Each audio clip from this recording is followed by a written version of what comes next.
क्यों हम 5 साल रुके कि अगले चुनाव में आपको मजा चखाएंगे? सॉरी टू से, इन 5 सालों में वो हमें नंगा करके नोच के खा जाएंगे और अपना घर भर कर विजय माल्या, मेहुल चोकसी जैसा फरार हो जाएंगे। मैं ये नहीं कहूंगा कि बटन यहां दबे और शाहीन बाग में करंट लगे, नहीं, मैं ये नहीं कहूंगा। मैं ये कहूंगा बटन ईवीएम का दबे और इन भ्रष्ट सत्ताधारियों की कुर्सी हिले। इनको शौक लगना चाहिए कि यार इतनी बड़ी प्रचंड संख्या में ये मतदाता उतरा कैसे।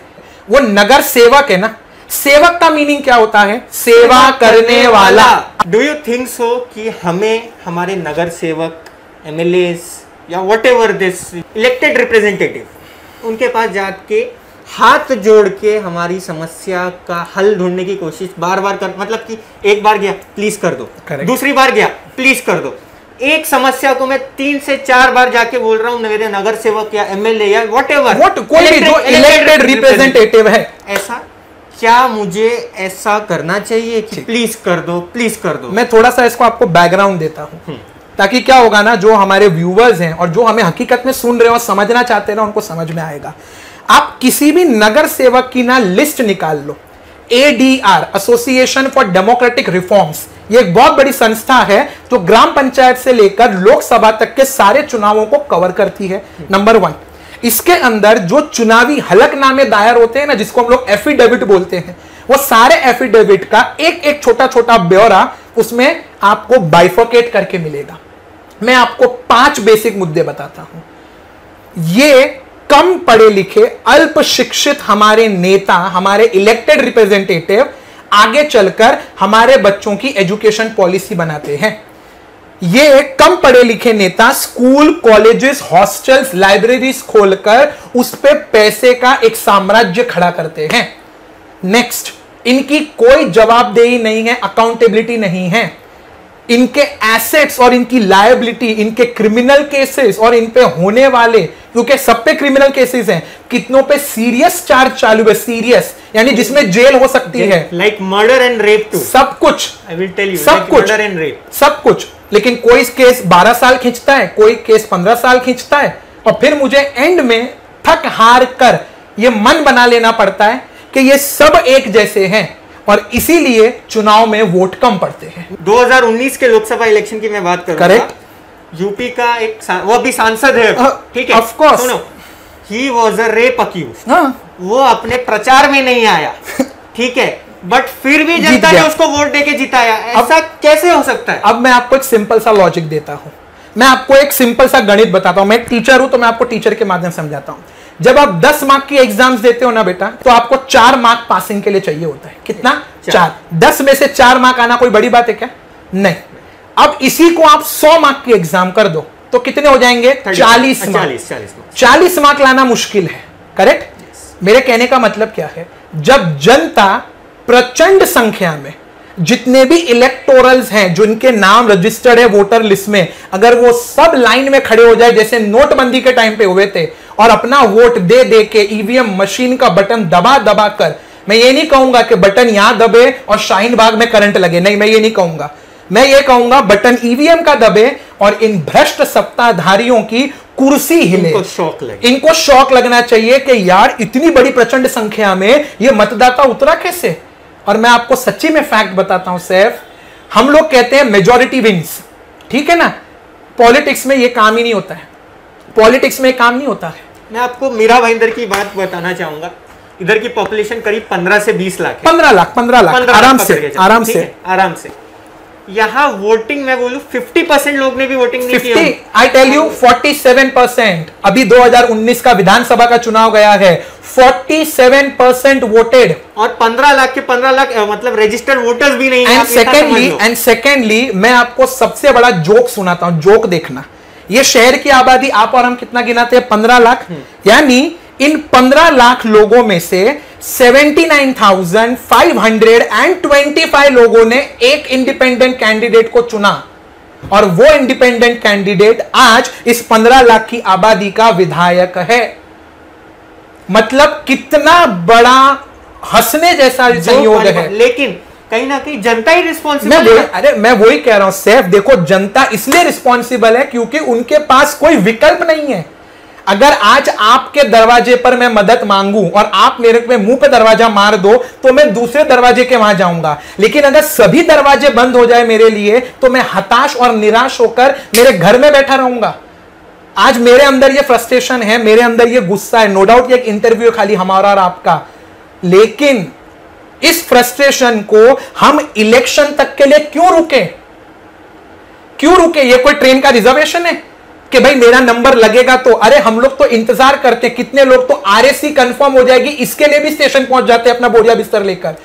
तो क्यों हम 5 साल रुके कि अगले चुनाव में आपको मजा चखाएंगे? सॉरी टू से, इन 5 सालों में वो हमें नंगा करके नोच के खा जाएंगे और अपना घर भर कर विजय माल्या, मेहुल चोकसी जैसा फरार हो जाएंगे।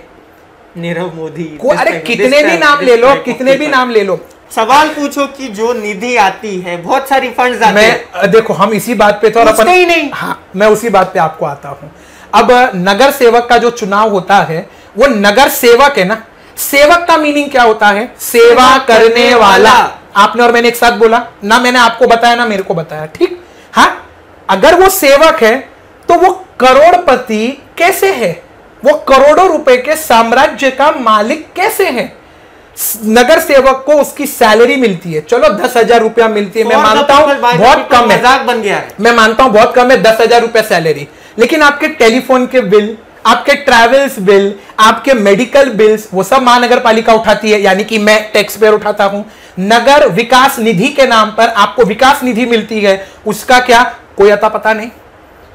5 साल तक सिर्फ गटर, गार्डन, रोड और गटर का ढक्कन, ये 4 काम में नगर सेवक घुमा रहता है। क्यों? इसमें सबसे ज्यादा टका कमीशन परसेंटेज मिलता है।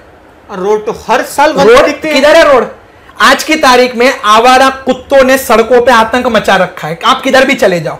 बाइकर्स गैंग जो खुले आम स्टंट करती है रोड पर, स्ट्रीट लाइट्स हैं लेकिन उसकी कोई वैल्यू नहीं है, क्योंकि ऐसे अंधेरे अंधेरे कोने हैं जहां पे ड्रग्स का अवैध कारोबार चल रहा है, मर्डर होते हैं, खाली प्लॉट्स पे बलात्कार हो रहे हैं, लाशों को फेंक दिया जाता है, लेकिन कोई फर्क पड़ता है इन लोगों को? नहीं, क्योंकि इनका खुद का नेता ही इतना भ्रष्ट है, इतना गिरा हुआ है, इतने क्रिमिनल चार्जेस हैं कि इनके सामने चा चू ची नहीं होती है इनकी। मैं आपको क्यों निकालूं? दुधारी गाय जो होती है ना, जो दूध देती है, उसकी लात हर कोई सहन करता है। ये क्यों? मेरे को एक बात बताओ, इन नगर सेवकों को पॉलिटिकल पार्टी चेंज करने का इतना क्यों ऐसा जोश रहता है? अगर इन्होंने काम किया है, जनता में इनकी पैठ है, जनता में इनका काम बोलता है, तो ये इंडिपेंडेंट हो या एक लहर वाली पार्टी के साथ वो मर्ज हो जाए, उससे कोई फर्क नहीं पड़ता है। जनता पार्टी को वोट नहीं देती है, जनता काम को वोट देती, सॉरी है नहीं, थी नहीं सॉरी नहीं देती है। मैं क्यों थी बोलता हूं, मैं बोलता हूं क्यों थी, क्योंकि एक जमाना था जब हमारे दादाजी, हमारे पापा जी जब वोट दिया करते थे तो वो काम के आधार पर वोट देते थे, और आज की जनता जाति, रंग, धर्म और पार्टी विशेष, और पार्टी विशेष को भी छोड़ो, इंस्पायर होके पार्टी विशेष भी छोड़ देने का काम क्या हुआ? रोड वैसे ही, नहीं पानी वैसे ही। अरे सीधी बात है, सीधी बात है। मेरे पास, मेरे कास्ट का है, आपके पास ये इस पार्टी का है, अरे इसको वोट। मैं आपको इंडियन पॉलिटिक्स का एक बात बोलूं, ये बहुत फेमस सेइंग है, people in India do not cast their vote, they vote their caste. मतलब हम अपना मतदान नहीं देते, हम अपने जाति के लोग को अपना मत देते हैं। और मेरे को तो आज तक नहीं समझ में आया, ये नेता जो हम चुनते हैं ये हमारे लिए क्या भवन बनाने के लिए आए हैं? हाँ, मेरा महेश्वरियों का अलग भवन, अग्री समाज का अलग भवन, जैन कम्युनिटी का अलग भवन, उस भवन से क्या मुझे नहीं चाहिए भवन। कि मत भूलो 2 साल बाद फिर से मनपा का चुनाव है, मत भूलो इस बार जो चुनाव होगा, 2002 में मनपा बनी थी, 2022 20 साल हो जाएंगे मनपा को बने हुए, लेकिन 20 सालों में हमें अकाउंट्स दिखाओ, क्या काम हुआ दिखाओ, जनता को क्या मिला दिखाओ। कोई भी योग्य उम्मीदवार नहीं है आज की तारीख में, सिर्फ पैसे वाले को टिकट है, और राजनीति, गुंडागर्दी और पैसा, ये तीनों एक दूसरे के समानार्थी हैं। मुझे किसी ने एक बात कही थी कि sir, if you want to become a corporator you will need some crores of rupees। तो मैं बोलता कि मैं इलेक्शन लड़ना चाह रहा हूं कि नहीं, कि मैं गलत, बिजनेस खोल रहा हूं। गलत गलत गलत। It is an investment. अगर आप आज 1 करोड़ रुपया दोगे टिकट पाने के लिए तो टिकट आपको मिलेगा, और इन 5 सालों में जब आप कुर्सी पे बैठोगे ना तो जो मोटी मलाई होगी वो जिसने टिकट दिया उसको जाएगी, और उसके बाद जो नीचे थोड़ी पतली मलाई होती है ना वो मलाई आप खा लेना। 5 साल में आपका पूरा घर भर जाएगा, चिंता की कोई बात नहीं। बड़ी बड़ी गाड़ियों में घूमने वाले ये जनप्रतिनिधि अगर एक दिन भी पैदल चल ले ना 5 किलोमीटर इस बेकार से रोड पर, अपने एसी कमरों से बाहर निकलकर, बिना सिक्योरिटी, बिना बाउंसर, बिना गुंडे मवालियों के, जिनको ये युवा कहते हैं, जो युवा विंग है इनका, जो बाउंसर जैसे खड़े रहता है, चल बे बाजू हट बे बाजू, इस तरीके से जो बात होती है। मेरे को एक बात बताओ, ये हमारे लिए है ना, ये हमारे लिए है, तो इनके आने पर हमारे अंदर दहशत क्यों फैल जाती है? क्यों इनके कॉन्वॉय को देखकर हम डर जाते हैं? डरना तो इनको चाहिए, क्योंकि वोट मांगते तो ये आएंगे ना। जिस संडास को ये लोग देखना तक पसंद नहीं करते, वोट मांगते समय उस झोपड़पट्टी में भी घुस जाएंगे वोट मांगने के लिए, लेकिन 5 साल तक फिर मुंह नहीं दिखाते। और ये कोई नई बात नहीं है सर, सालों से चले आ रहा है ये जब से प्रजातंत्र हुआ ना तब से। लेकिन पहले अकाउंटेबिलिटी थी, लोगों में डर था, लोगों में मतलब जनप्रतिनिधि का ए तक नहीं दिखता है मुझे। आपसे मैं ये नहीं कहूंगा एंड में कि आप हमारी बात से सहमत है तो कमेंट करें, अपनी राय दें, ये नहीं कहूंगा। मैं आप सबसे ये कहूंगा कि अगर आप हमारी बात से सहमत है तो हमारे साथ जुड़िए, इस आवाज को और बुलंद कीजिए और अपनी आवाज को बुलंद कीजिए। सबसे बड़ी बात, अक्रॉस पार्टी लाइन, भूल जाना आप किस पार्टी के हो। मैं आपको अभी भी बोल देता हूं, कोई भी पार्टी आपकी नहीं है। आप अपने लिए आवाज उठाइए, आप अपने भविष्य के लिए आवाज उठाइए। कोई पॉलिटिकल पार्टी को बीच में मत लाना, ना उसका कोई सपोर्ट चाहिए। अब हम अपने दम पर, हम गिरेंगे, हारेंगे, कुछ भी होगा उससे हमें फर्क नहीं है, नतीजे की नहीं पड़ी मुझे। एटलीस्ट मेरे मन में यह संतोष है और सैफ के मन में यह संतोष है कि जब हम बुढ़े होकर मरने की कगार पे पड़े होंगे ना, तब मन में यह मलाल नहीं होगा, यार एक बार आवाज उठा ली होती तो शायद आज परिवर्तन आ जाता, शायद बदलाव आ जाता। चैन की मौत मरेंगे कि भाई आवाज तो उठाई थी, लेकिन भाई मुर्दा घर में थे ना, सब मुर्दे हैं, सो रहे हैं, सबके सब सो रहे हैं, सब अपनी परेशानी में इतने उलझे हुए हैं कि उन्हें यही नहीं पता कि जड़ सड़ चुकी है, किसी भी वक्त पेड़ गिरेगा, और जब पेड़ गिरता है ना तो उस पर रखे सभी घोंसले बर्बाद होते हैं, और बर्बादी का आगाज हो चुका है। चेत जाइए, संभल जाइए और भूलिए व्यक्ति पार्टी की राजनीति को, और अपने दम पर खड़े होकर युवा की शक्ति और युवा का आक्रोश सही दिशा में और सही तरीके से कैसे हम ला सकते हैं, अब उसकी बारी है हमारी। आप ये डिसाइड कीजिए कि आपको देश में भवन चाहिए या मूर्तियाँ चाहिए, कि देश में रोजगार चाहिए, देश में अच्छे रोड चाहिए। तो आपको ये डिसाइड करना पड़ेगा, ये डिसाइड कीजिए और फिर एक निर्णय लीजिए और अपनी आवाज़ बुलंद कीजिए।